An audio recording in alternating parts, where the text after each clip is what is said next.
Annette, do you want to introduce yourself to Julianne and Faith, and we can let them introduce themselves too, and then maybe we can show this video and then dive into some Q&A and discussion on whatever you all want to talk about. Yeah, I graduated from UT in December of 2009 with a chemical engineering degree. I currently live in Williston, North Dakota. Schlumberger brought me up here after I graduated 11 years ago, which is very hard to swallow and say out loud now. I don't feel like it's been 11 years. But I currently work for Marathon Petroleum on the pipeline side. I'm an operations engineer. In normal times, I spend a decent amount of time out in the field managing projects, troubleshooting anything from, I don't know, hydraulic issues on the pipeline to just issues within stations. And I love having a field-based job. I've had opportunities to go work for our corporate offices in Denver or in San Antonio, and I've chosen to stay here. That's awesome. That's awesome. Well, it's good to know what you enjoy and what you like and have figured that out. So that's amazing. Julianne, do you want to tell us about you? What's your major? What brought you today to join in this morning and get that little power boost?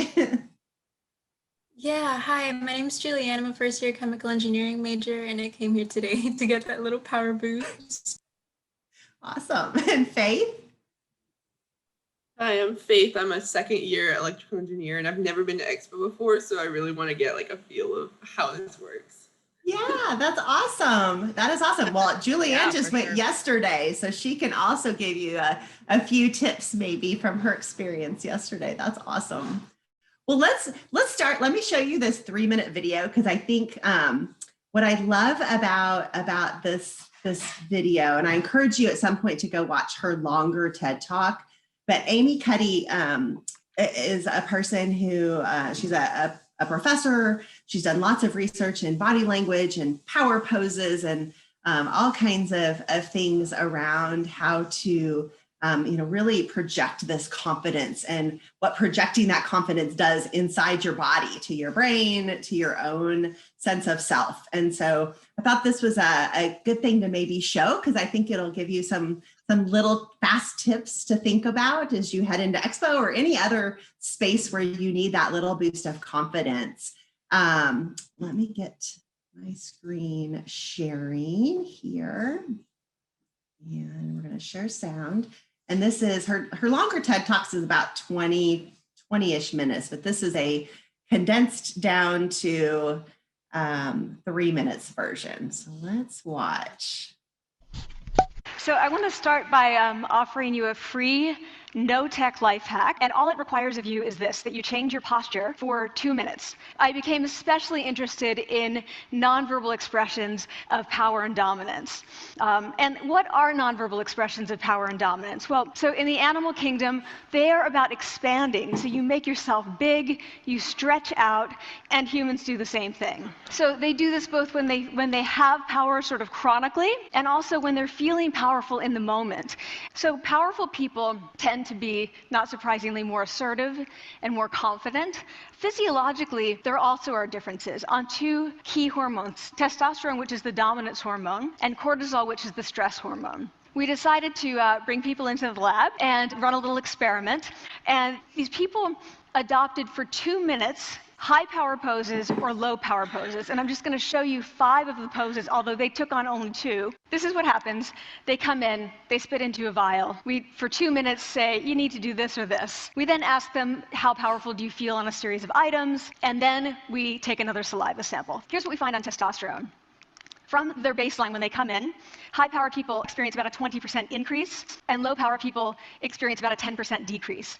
Here's what you get on cortisol. High-power people experience about a 25% decrease, and the low-power people experience about a 15% increase. So 2 minutes lead to these hormonal changes that configure your brain to basically be either assertive, confident, and comfortable, or really stress-reactive. But the next question, of course, is, can power posing for a few minutes really change your life in meaningful ways? And so what matters, I mean, where you want to use this is evaluative situations. We decided that the one that most people could relate to was the job interview. What do you do before you go into a job interview? You do this, right? You're sitting down, you're looking at your notes, you're hunching up, making yourself small, when really what you should be doing maybe is this, like in the bathroom. Okay, so we bring people into a lab and they do either high or low power poses again. They go through a very stressful job interview. It's 5 minutes long.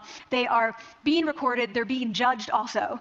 We then have these coders look at these tapes, 4 of them. They're blind to the hypothesis. They're blind to the conditions. They have no idea who's been posing in what pose. They end up looking at these sets of tapes and they say, oh, we want to hire these people, all the high power posers. We don't want to hire these people. But what's driving it? It's not about the content of the speech. It's about the presence that they're bringing to the speech. The last thing I want to leave you with is this. Tiny tweaks can lead to big changes. Before you go into the next stressful evaluative situation, for 2 minutes, try doing this in the elevator, in a bathroom stall, at your desk behind closed doors. That's what you want to do. Configure your brain to cope the best in that situation. Get your testosterone up, get your cortisol down, and it can significantly change the outcomes of their life. Thank you. All right. So how about that? I think that one of the little phrases, it cut off in that short version, where she talked about the tiny tweaks. One of the things she also talks about is fake it till you make it. And sometimes we just have to fake the confidence and fake that presence. And she talks about what happens, right? Our body chemistry changes, our demeanor changes if we just do that power pose for 2 minutes before we head into something, or go into the bathroom with our big wide stance, and in a stall, do that before we go on to the stage to present, or whatever the case may be. So I liked that short little burst of power, that just standing there for 2 minutes before you get online for Expo in that power pose, how powerful that might be for you all. So that might be one little quick thing to think about. Thoughts on that 3 minutes of info, or questions that you all have? I think I've seen that video before, and I've heard of power posing, and it definitely works. I mean, I've had moments where I've just, gone to the bathroom and just taken a big breath and like put my hands on my hips and been like, you got this. And it definitely changes your mindset. It's a lot better than just, sitting outside the interview room like this on your phone and just like, oh gosh, what am I doing? And it comes across to the person on the other side of the table too. I've gotten to interview folks before, and it's super fun.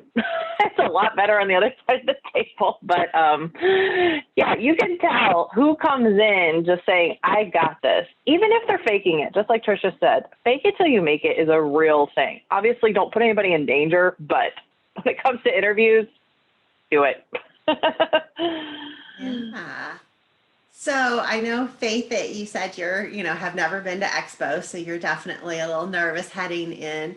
Welcome, Noor. We did a little bit of introductions before. Faith is a second year. Julianne's a first year. She went to Expo yesterday, so she has maybe some insights. Annette is with Marathon, and she is a chemical engineering alum up in North Dakota. So she's way up where it's cold, super cold. But Noor, you want to tell us, you want to introduce yourself and tell us if you maybe had been to Expo yesterday, what year you are and major?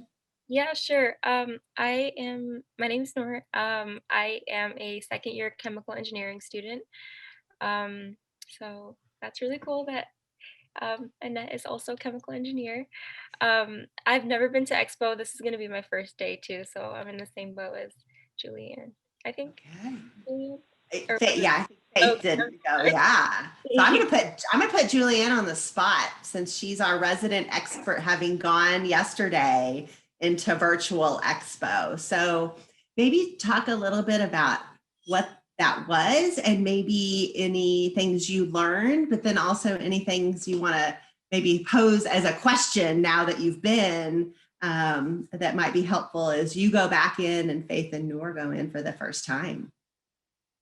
Yeah, totally. So I actually went to Expo during the fall, and also yesterday, and all throughout my experiences, like I've been low power posing. So it just makes sense that I was so nervous. And now that I knew that kind of conditioning your mind and with high power poses, I think that will totally help me today. Awesome. That's great. So can I ask a question? Yeah, go ahead. How does virtual expo work? So I guess there's like a little chat button for this expo, and then you just click on the button and you get a place in line and you kind of wait for a little bit. And it was kind of like that for last expo, but you just had to like type in the chat and a representative would reach out to you and then you can video chat them. So it starts as a text chat and then they can make it be a video chat so you can have that one-on-one interaction with somebody. Okay. So with that one-on-one video chat, did you have some prepared questions, or how did that work for you, Julianne? Yeah, so on the ECAC website, they actually had a list of questions that we could ask the representatives, but I also came up with some of my own questions because I did a little bit of research before I came in. So I asked questions about like diversity and like sustainability, which I am really passionate about. And I feel like those were good like jumping off points because sometimes you don't know like what to ask and like you kind of like black out during the process, but just having like prepared questions really helps. Yeah, that's great. Annette, having been on that interviewer side, what are some good questions? I think Julianne just gave 2 good questions that are, you can ask any company those, right? You can ask any company about their diversity. You can ask any question about their sustainability efforts, but are there some other questions that you liked to hear in that interview process, Annette, or things that they might think about? What I would say as far as things to think about going into it, and obviously this is way different than anything I've done. That's why I was like, what is virtual expo? Because when I went, it was in the Fraker Center and it was just, yeah, it was crazy. And then I've actually done a very mini version of expo up here at University of North Dakota. And yeah, it's just way smaller scale and way different. But on the other side of the table, what stuck out to me were the students that came up that had zero knowledge of our company, and especially that just were not using, I'm going to say, context clues. So, and I think it was the same at Expo. And obviously I don't know how it works for the virtual one, but I remember that the companies, each person would have a name tag and there'd be like dots for what major they were looking for. And I know we did this at UND, and I think we did something similar at UT, but I had students coming up to me that were like petroleum engineering students. And as a midstream and a refining company, we don't really hire petroleum engineering students. And we didn't have those dots on our name tags or on the sign. And these kids were just, these students were just like, but I need a job. I'm like, okay, that's great, but you need to work somewhere that, you're actually gaining the skills to contribute to that company. So that would be my first thing, is just have some knowledge of the company going in, and, what kind of students and what kind of majors they're looking to hire. And then as far as questions, I really like it when I'd have people ask me, what does a typical kind of career path look like, or what are the opportunities for engineers beyond entry level? Because especially in big corporations like the one I work for, or like Schlumberger, where I went to work after college, the opportunities are really endless, and you just have no idea kind of where your career might take you. And so it's good to just have an idea if you're going to talk to a company that's just, going to put you in an engineering entry-level position for a few years, then train you to be a manager, because you might not want to be a manager. I personally don't want to be a manager right now. And so I didn't want to work for a company that was just going to, take me on that career ladder. I wanted somewhere that had some flexibility. That's awesome. So a couple of things I think out of all of that. So, having some questions that you want to pose, being ready with some kind of generic but pointed enough questions that you can ask when you get into those conversations, to show your interest, to show that you're wanting to learn, can go a long way. Again, fake it till you make it. Even if you're not 100% interested, ask the questions, because asking questions, if they say, do you have any questions, and you say no, that's usually not the best response. You want to have some questions in your back pocket. And then I think the other thing that Annette said there around context clues is really important. And you can get those, I believe, within that virtual environment, is you know, when you go into their booth on the virtual world, just like you might in person, there'll be a description of the company. There'll be information you can find on the ECAC website before you head into booths. You can have lots of screens open, right, on your computer, and you'll know, do they hire my major or not? Where are they located? And, you know, maybe not ask questions around some of those things that are blatantly obvious on their description, because then that that's where they can be like, it's right there front and center. Did you not even read the first sentence on our page or something like that? So those context clues can be really important. Questions, what do you all want to know? Those are hopefully some tips that can get you going. We got power pose, we've got questions, we've got context clues. Those are some good things to get you headed in. What else can we help you with to help you feel comfortable and confident heading in? I kind of had a question for Annette. So I really liked what you said about like asking about opportunities beyond entry level. And I honestly, like it's the first time that I've ever heard somebody say that they didn't want to be a manager or go into a management position. So I kind of wanted to know like what is that like? Like I've never really heard anything of like that, but I feel like I kind of resonate with that. So yeah.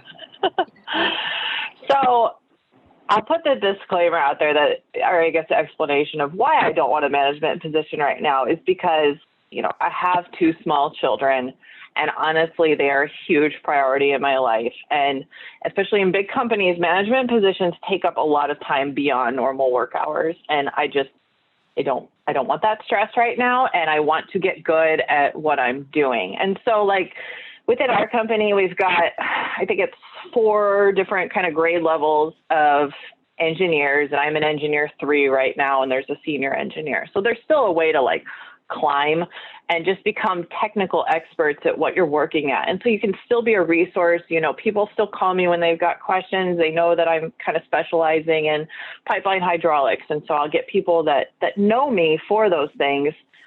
I just don't want to have, I think my manager's got 7 people under him right now from Texas up to here. And it's just not appealing to me at this stage in my life. And that's okay. And I can tell my manager that, and he's not faulting me for it either. I remember when I graduated from school, I thought that like, if I didn't want to be a manager within 5 years, that people would think I was lazy or just not, you know, not going for it. And that's not it. I have time to kind of to do extra training outside of work. I have time to just get good at what I'm working on. And so I think at a lot of big companies, there's opportunities for that, to just be an individual contributor is what the kind of corporate term is for it.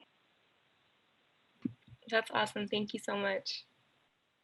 I had a question about introduction. So how can you introduce yourself so that you exude this sense of like confidence and power? I mean, I think the biggest thing is, especially since you are video chatting, that's good that, you know, we've got some face-to-face interaction going. It's just sitting up straight and smiling and just speaking clearly. You know, I'm Annette Sluder. I'm an engineer at Marathon. I'm interested in your company for X, Y, and Z reasons, and then follow up with like a specific question. But just being confident in yourself. I don't know, sitting up straight and smiling. To me, smiling is a big thing. I remember having some students come in to face-to-face interviews and just kind of sitting like this and, you know, talking like this. And you're like, I can't hear you. Can you speak up, please? I think that's great. I think that leaning in, you know, I would almost assume that if Amy Cuddy were to do some of this research in virtual world, that leaning in a little, you know, not like all the way in to the camera, but you know, that kind of leaning in versus the super relaxed leaning back, the, you know, having that posture that exudes that confidence. Again, fake it till you make it, right? And I think one of the things you all are, you know, first and second year students, make sure when you introduce yourselves, don't say things like, I am just a second year. I am just a first year. I only have this experience, or I just have this experience. Own what you have. The expectation is you are a UT Austin student. You are amazing. They are here to hire you because you are doing what you are doing and what you're supposed to be doing. So own that, own that you are a first-year chemical engineer, own that you are seeking that experience and you don't have it yet. Of course you don't have it yet. You're a first-year student, right? And of course you don't have all that leadership experience yet. You're a first or second-year student. You have years to get that. So don't minimize where you are and what you've already done. And in your introduction, just make sure that those minimizing words, aren't part of your vocabulary. Yeah, I was gonna ask, like, when you're asking them questions, is there a specific focus? Should it be like related to the job you're trying to get, or just more general questions trying to get to know about the company, or do they assume you know that already? I think company culture questions are really important because that's something you can't get off a website. And so, because especially as first and second year students, you're probably interviewing for an internship. And you can ask what the interns do day to day for sure. I think you should definitely ask that if it's not spelled out anywhere on the website. But also ask, how much interaction do the interns have with other interns and with, full-time employees? Do we get to go to different locations if it's a bigger company? Do we stay in one spot and stay focused, or is it like I'm sure some of them kind of say like a rotational development program. That's normally for entry-level positions, but I would really dive into what is my summer going to look like as an intern with your company, and how I guess, just how much interaction do I have with, full-time employees, and what kind of employees. I know we've had interns that are strictly in the office. We've had interns that are in the refinery 24/7. We've had interns that get to do both. And I think that was always something I was interested in. What's my kind of day-to-day life going to look like? Or is there going to be a day-to-day rhythm? Is it going to be different every day? Because chances are, depending on what industry you're going in, it could be completely different every day. Maybe I'll ask Annette for any final tip, last words of wisdom to send them on their way with all this power and confidence. Okay, so I don't want to be pessimistic, but please don't get discouraged when companies say they're looking for like third and fourth year students, because it is pretty common. I honestly didn't have an internship my first 2 summers of college, but I still went to Expo every semester, I think. I still put on the suit, went, sweat through the suit in the fall, talked to all the people, climbed all the stairs at the Irwin Center in my heels. Do it. It is good practice. I guess I'm a realist. And so I'm just saying, at the same time, have realistic expectations, because it's hard to get an internship your first year, and it's not going to ruin your career by any means. I worked at a summer camp my first 2 summers, had nothing to do with engineering, and I still got a job.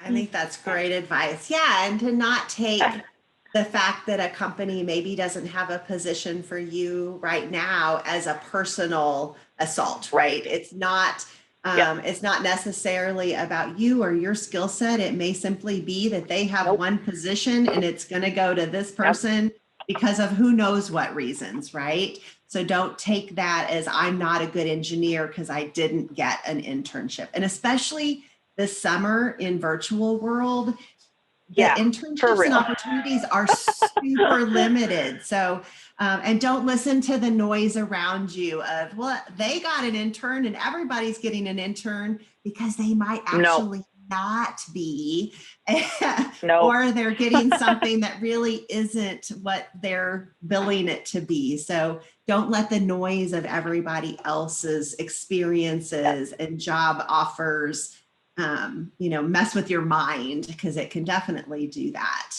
For sure. I think that's great. We are in weird times.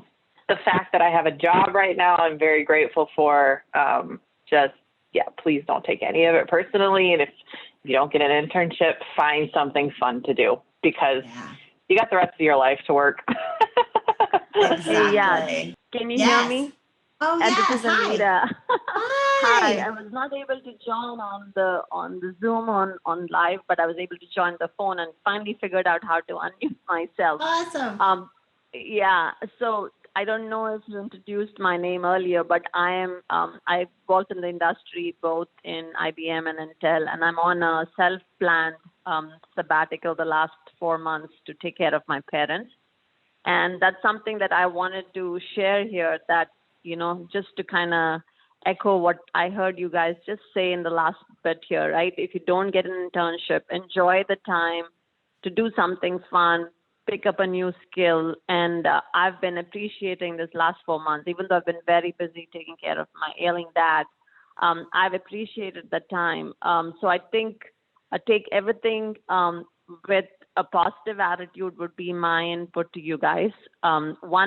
One little message that I wanted to share was when you are asking questions, I love it when an intern looks me in the eye and says, tell me what's the best thing you like about working in this company, right? And that makes you go on a back foot and say, you know, and think about it. And that helps the intern also appreciate what this company is all about from somebody who's working there, right? So, and that's something that's a good question to ask. And I've always loved it when I've had that question come from anybody I'm trying to hire.